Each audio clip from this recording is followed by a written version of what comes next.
नमस्कार, मैं मंगला नायक और आप देखना शुरू कर चुके हैं कबीर की न्यूज़। इस वक्त हम हरियाणा के टाउन पार्क में मौजूद हैं। हरियाणा इस समय 90 विधानसभा सीटों पर चुनाव में खलबली मची हुई है। एक तरफ तो कहा जा रहा है कि सुशासन की व्यवस्था होगी और दूसरी तरफ कहा जा रहा है कि सुशासन नहीं, कि पिछले 5 सालों से कुशासन का हरियाणा शिकार हुआ है। हम आज लोग हरियाणा टाउन पार्क में मौजूद है। हर एक विधानसभा की अपडेट हम आपको देते रहते हैं। खैर, चुनाव वो पर्व है जो हर 5 साल बाद आता है, लेकिन चुनाव के अवसर पर जैसे ही चुनाव नज़दीक आते हैं, कुछ एक राजनीतिक संगठन के पक्ष में धार्मिक लोग जाते हैं तो कुछ उनके खिलाफ होते हैं। मैं इसमें किसकी बात कर रहा हूँ आप समझ गए हो। हर बार की भांति इस बार भी संत रामपाल दास के अनुयायियों का तांता लगा हुआ है। वो टाउन पार्क जो हर बार एक सुर्खियाँ बटोरता है, वो टाउन पार्क जो आज से 5 साल पहले सुप्रसिद्ध हो गया था। हिसार वो बरवाला जहाँ संत रामपाल दास को 19 नवंबर को अरेस्ट किया गया और उसके बाद अनुयायियों की आस्था बढ़ने की बजाय घटने की बजाय बढ़ती गई और आज लाखों की संख्या में लोग यहाँ आते हैं। ऑटो रिक्शा से लेकर के बस चालक तक ये उम्मीद करते हैं कि संत रामपाल दास की तारीख आगे आने होने वाली कौन सी तारीख होगी।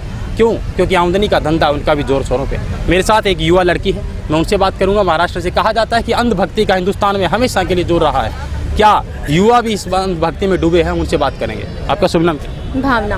भावना जी, नाम बहुत अच्छा है। अक्सर भावनाओं की मैं कदर करता हूँ आपके। और हरियाणा के अंदर आप आए हैं, कहाँ से आप? हम पूना महाराष्ट्र से आए। जी बिल्कुल, महाराष्ट्र वो एक वेल एजुकेटेड एरिया है जहाँ से बहुत मुश्किल है कि अंधविश्वासों में लोग आते हैं। कौन सा जादू हो गया जो हरियाणा में आकर के यहाँ आकर पार्क में संत रामपाल दास के चरणों के लिए आते हैं? संत रामपाल जी महाराज जी का जादू यही है, जो तत्व ज्ञान, जो आध्यात्मिक ज्ञान उन्होंने ऑथेंटिक प्रूफ्स एंड फैक्ट के साथ दिया है, बस उसी का जादू हम पर हो गया। इसीलिए हम उस परमात्मा के लिए यहाँ पे आए हैं। जी जी जी बिल्कुल। मैं दूसरा नेक्स्ट क्वेश्चन करना चाहूँगा। मैं 5 साल पहले जाना चाहूँगा। आपके गुरु है, आध्यात्मिक गुरु है और भारतीय के धार्मिक गुरुओं का देश रहा है। हर एक अनुयायियों की भावनाओं को समझते उनकी कदर करना चाहिए। लेकिन अन्य जो गुरु है वो जेल के अंदर है, कैसे डिफाइंड करेंगे, उस मंत्र कैसे प्रभावित करेंगे? बिल्कुल, अगर आप अन्य धर्म गुरु और संत रामपाल जी महाराज जी के अंदर डिफरेंस ही करना चाहते हैं तो बाकी का जो भी है सब कुछ साइड में रख के सिंपली आप उनका सत्संग का ऑडियो क्लिप देख लीजिए, वीडियो क्लिप देख लीजिए। और बाकी जितने संत या फिर धर्म गुरु जो कोई भी आज जेल के कारागार के पीछे है, सब लोग जेल के पीछे ही है, लेकिन जो रीजंस हैं वो सारे अलग अलग हैं। और इन संत रामपाल जी महाराज जी और बाकी संतों में अगर आपको डिफरेंस करना है, सिंपली एक ही काम कीजिए कि आप उनके सत्संग के वीडियो क्लिप्स देख लीजिए। उसमें आपको खुद ब खुद डिफरेंस मिल जाएगा कि जितने भी धर्म गुरु आज हमारे भारतवर्ष में हैं, सब लोग यही काम कर रहे हैं कि अपना अपना एक इष्ट बता रहे हैं। संत रामपाल जी महाराज जी एकमात्र ऐसे संत हैं जो मुसलमानों के कुरान को भी खोल के बता रहे हैं, या फिर गुरु ग्रंथ साहिब को भी बता रहे हैं, या फिर अपने इंडिया मतलब जो मोस्ट कॉमन इंडिया में गीता जी को जो मानते हैं उनको भी खोल के बता रहे हैं। और जितने धर्म शास्त्र हैं अपने सभी को खोल के उसके अंदर से ऑथेंटिक प्रूफ बता रहे हैं कि कौन है वो एक परमात्मा। भावना, मैं आपको बीच में रोकना चाहूँगा। जिस तरीके से आपने कहा कि आध्यात्मिक नॉलेज हर एक इंसान की ज़िंदगी में भी होता है, और आपको मैं पूरे दावे के साथ कह रहा हूँ कि हिंदुस्तान के अंदर 100% में से जो बाबाएँ हैं उनमें से शायद 10% बाबाओं को पता होगा कि हिंदू धर्म का जो सदग्रंथ था वो गीता है और गीता के अंदर अध्याय कितने हैं। मैं मानता हूँ इस बात को, लेकिन मैं मेन मुद्दे की जो बात पूछ रहा हूँ आपसे, सीधा और स्ट्रिक्ट सवाल मेरा यही आपसे, क्या रीज़न रहा, किस पुस्तक की वजह से ये सब बवाल हुआ कि आज संत देशद्रोह का मुकदमा फेस कर रहा है? बिल्कुल, संत रामपाल जी देशद्रोही होने का मुकदमा इस कारण से फेस कर रहा है क्योंकि देखिए, जब संत रामपाल जी महाराज जी ने पूरे विश्व को आमंत्रण दिया था कि अगर आपके पास में सच्चा ज्ञान है तो आप हमसे ज्ञान चर्चा कीजिए, ताकि जनता को भी तो पता चले ना कि सच्चाई क्या है, ठीक है। और अगर आपके पास में ज्ञान नहीं है तो भारत की भोली भाली जनता की श्रद्धा का मजाक उड़ाना बंद कीजिए। इस प्रकरण के पीछे मेन किसका हाथ मानते हैं? राजनीति, धार्मिक बाबा, या फिर कोई और तीसरा? जी नहीं, इस सारे प्रकरण के पीछे सिंपली राजनीति और धार्मिक जो बाबाएं जितने भी हैं ना, इन दोनों का मिश्रण होने के बाद में ही ये सारा पॉलिटिक्स हुआ है। क्योंकि जो धार्मिक बाबाएं हैं, जब वो ज्ञान से नहीं जीत सकते थे तो उन्होंने सोचा कि क्यों ना हम पॉलिटिक्स के साथ मिलकर ये सारा षड्यंत्र रचें। कितने साल से जुड़े हो बाबा? हम 2006 से जुड़े हुए हैं। 2006 से? 2006 के अंदर प्रकरण हुआ था करौथा आश्रम, जब बरवाला नहीं था, सोनू नाम के लड़के की हत्या हो गई। उसके बाद बाबा को अंदर ले जाया गया और 2 साल तक जेल की सलाखों के पीछे रहे और अचानक जमानत मिले, बाहर आए, 100 किलोमीटर दूर जाकर के अपना रैन बसेरा बसाया। लोगों का कहना है हाँ, बिल्कुल। किस तरीके से एग्जिट पोल को आप तैयार करोगे ताकि लोग आपसे सैटिस्फाई हो कि मेन पीछे कारण क्या था और आज क्या क्या हो रहा है? देखिए, संत रामपाल जी महाराज जी के साथ में जो कुछ भी पहले से लेके अब तक जो कुछ भी होते आ रहा है, सब कुछ मेन मतलब मुद्दा आध्यात्मिक ज्ञान का ही आ रहा है और सच्चाई का ही आ रहा है, क्योंकि उनकी कोशिश एक ही है कि भारत की या फिर पूरे विश्व की जो भोली भाली जनता है जो कि भगवान में बिलीव करती है या फिर आर्य समाज को विशेष टारगेट किया जा रहा है संत रामपाल दास की कम्युनिटी के द्वारा कि मूल जड़ है वो विवाद का यही है। कैसे परिभाषित करेंगे आर्य समाज को आप? आर्य समाजी जो है वो उनको मेन मतलब क्यों हम टारगेट कर रहे हैं, क्योंकि संत रामपाल जी महाराज जी ने आर्य समाजियों की जो लिखी गई पुस्तक है उन्हीं की पुस्तक में से जनता को कुछ ऐसे पॉइंट्स लाके दिखा दिए जो कि टोटली मानवता के खिलाफ है। इसी वजह से उन्हें गुस्सा आया कि कहीं हमारी रोजी रोटी बंद ना हो जाए, इस चक्कर में उन्होंने ये सारा कांड करवाया और मेन मतलब वही है इस चीज़ के पीछे। जी 2013 की मैं बात करूं, जब प्रकरण हुआ था 12 जुलाई 2013 की, ग्रंथ आश्रम को घेर लिया गया था।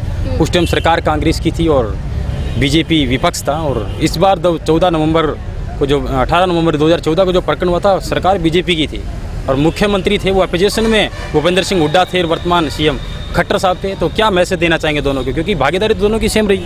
बिल्कुल, भागीदारी दोनों की सेम ही है। हम उनको मतलब देखिए, हमें जैसे कि हमारे गुरुजी बताते हैं कि हमें किसी चीज़ का विरोध या किसी को नीचा दिखाने का हमारा कोई इंटेंस कभी नहीं रहा है।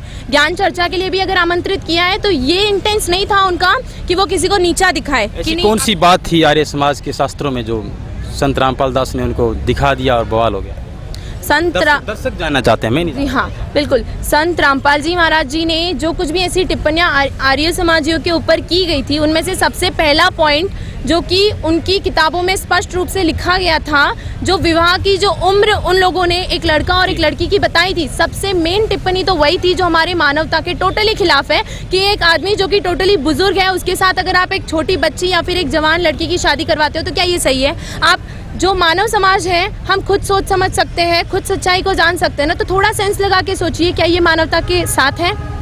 सबसे मेन पॉइंट तो यही था। बाकी जो आध्यात्मिक पॉइंट है वो ऐसे बहुत से पॉइंट है, अगर आप संत रामपाल जी महाराज जी के वीडियो क्लिप्स देखोगे तो आपको उनके अंदर स्पष्ट हो जाएगा कि वो कौन से और पॉइंट्स हैं। भावना, लास्ट और अंतिम फाइनल क्वेश्चन मैं आपसे करना चाहूँगा, क्या क्वालिफिकेशन है आपकी? मेरा अभी मैं ग्रेजुएशन कर रही हूँ, BSc। ग्रेजुएशन के बाद में आप पढ़ाई जो कर रहे हैं, क्या आप आइडियल, अगर मैं पूछूं आपको तो आपका आइडियल कौन होगा भविष्य के अंदर? जिस तरीके से आप इतनी कम उम्र के अंदर एक आध्यात्मिक तरफ अग्रसर हो रहे हैं। अक्सर हिंदुस्तान एक देश है वो युवाओं का देश है और इसमें टेक्नोलॉजी बहुत ज़्यादा लगभग बढ़ रही है। 1951 की अगर मैं बात करूं तो आज बहुत ज़्यादा फर्क हो गया है और अक्सर लोग अंधभक्ति के शिकार होते हैं। तो आपके आइडियोलॉजी कौन है और थोड़ा सा युवाओं को क्या मार्गदर्शक देना चाहेंगे? देखिए, जैसे कि टेक्नोलॉजी बहुत बढ़ रही है माना, लेकिन कहीं ना कहीं ये साइंस एंड टेक्नोलॉजी भी उस परमात्मा की ही देन है, क्योंकि जिसने संसार को बनाया उसी ने सब कुछ किया है। ठीक है, ये जो साइंटिस्ट वगैरह जिनको हम देखते हैं सिर्फ एक आधार है कि इन्होंने ये चीज़ क्रिएट की है, लेकिन कहीं ना कहीं ये टेक्नोलॉजी भी उस परमात्मा की ही देन है। और जहाँ पे साइंस एंड टेक्नोलॉजी खत्म होती है वहीं पे अध्यात्म शुरू हो जाता है। ये बहुत अच्छा जवाब दिया आपने। कहीं वर्तमान में इसरो की अगर मैं बात करूँ तो उन्होंने बहुत कोशिश की चंद्रमा पे जाने का,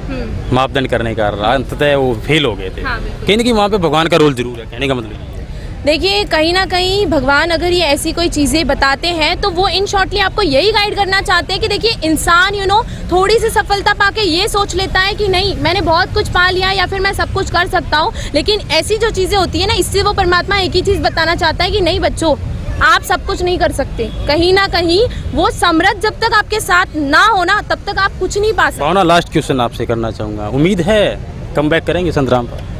जी हाँ, उम्मीद नहीं, 102% हमें यकीन है। इसको उम्मीद नहीं, इसे हमारा 102% यकीन कहते हैं कि संत रामपाल जी महाराज जी आएंगे। और जिस समय अब इस बार वो आएंगे ना, तब अच्छों को उनके आगे घुटने टेकने पड़ेंगे, इस तत्व ज्ञान के आगे उनको घुटने टेकने पड़ेंगे। और संत रामपाल जी महाराज जी इस बार जब बाहर आएंगे ना, तब पूरे विश्व में एक झंडा, एक भाषा और एक ही परमात्मा की पूजा होगी, और वो है संत कबीर जी। उन्हीं बिल्कुल, आपका धन्यवाद। देखिए, संत रामपाल दास के बारे में बहुत सारे आध्यात्मिक किस्से सुने होंगे, लेकिन युवा जो लोग हैं उनका कहना है कि संत रामपाल दास जरूर आएंगे। बहरहाल हम आपको बता देते हैं कि बहुत सारे मुकदमों का फेस कर रहे हैं और उम्र कैद की सजा भुगत रहे संत रामपाल दास के अनुयायियों की आस्था है वो अभी भी आज भी अटूट है। बने हमारे साथ, और विशेष कवरेज जारी है, अनुयायियों से और भी राय लेंगे। धन्यवाद।